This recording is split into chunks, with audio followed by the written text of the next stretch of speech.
Joining us now is media consultant at MAHA PAC, Caitlin Sinclair. Caitlin, thank you so much for joining us on Power Hour. I mean, the leftist media have been exposed again for their hypocrisy. All these outlets called Elon Musk a Nazi or claimed that he was doing a Nazi salute, but now a Democrat Senator Cory Booker has been caught out doing the exact same thing, and we hear nothing. Are you surprised?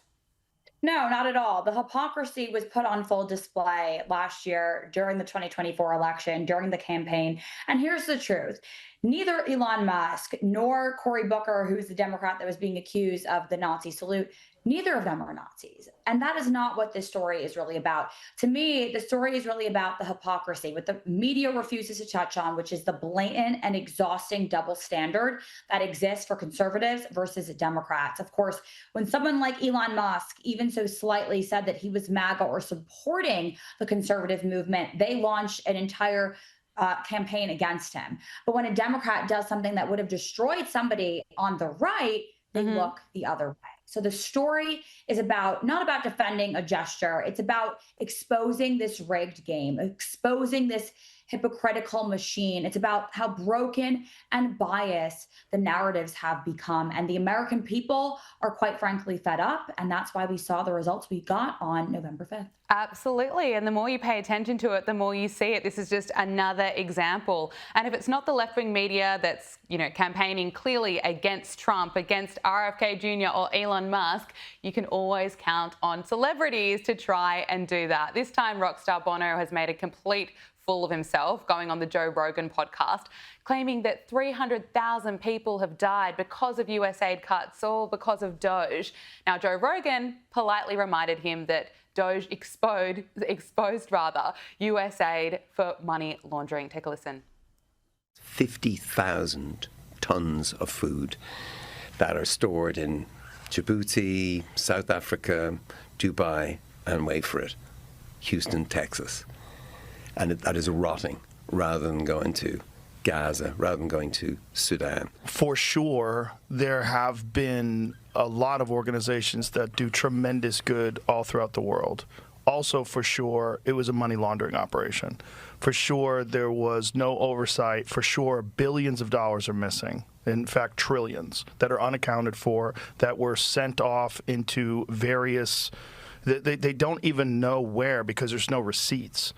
The way Elon Musk described it, he said if any of this was done by a public company, the company would be delisted and the executives would be in prison.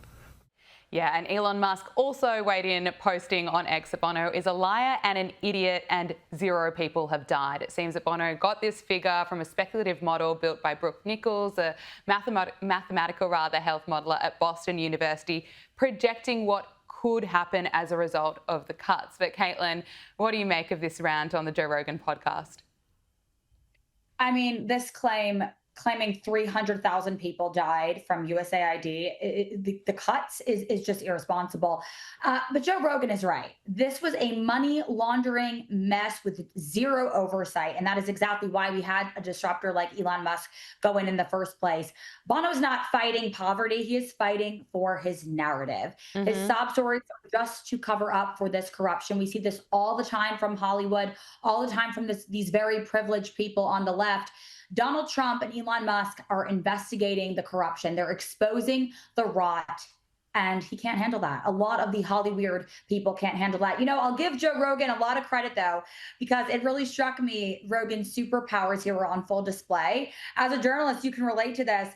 Letting a liberal, letting a guest come on your show and spewing lies and actually sitting there, letting the Hollywood liberal say his piece, no matter how baseless and ridiculous it is. And then he actually just sat there. I would have interrupted. So kudos to Joe Rogan there. Absolutely. Full credit to Joe Rogan, and very embarrassing for Bono. That clip has now gone viral, and it's not the way he would have liked. He probably should have been paying more attention to the work that Elon is actually doing, and Doge is here to stay. But, more media outrage, or media madness, I should say. Treasury Secretary Scott Bessent has called out CBS News host Margaret Brennan. She was trying to challenge him to respond to concerns about, again, what could happen in the future as a result of the tariffs. And he was quick to remind her that her kind of alarmist, I should say, predictions have been very wrong in the past. The reality is there will either be less inventory or things at higher prices or both. When we were here in March, you said there was going to be big inflation. There hasn't been any inflation. Actually, the inflation numbers are the best in 4 years. So why don't we stop trying to say this could happen and wait and see what does happen? Ouch. And he was referring to the latest results that show inflation fell to 2.3% in April, the lowest level in more than 4 years, Caitlin. Yes, lies and negativity, that's all they have. That's all they have to go on. And I think they were having such bad Trump derangement syndrome. And now it's almost like they're having Trump withdrawal. They constantly need to talk about what he's doing wrong, make things up. And for years, we had to listen to the media tell Americans to live with this fantasy of Bidenomics, doing well, being something for all Americans, promising us that inflation was transitory, that reckless spending was actually a good thing for our pockets. And now the economy is in great shape and families can actually put food on the table or have a chance of that. They're scrambling to explain why Donald Trump's return to America First policies is actually working, why tough tariffs and energy dominance and smart deregulation is actually working. They're struggling. They have nothing else to run on, nothing else to spew except lies and negativity. Inflation is failing because we're putting our country first. And that is exactly what Donald Trump promised the American people.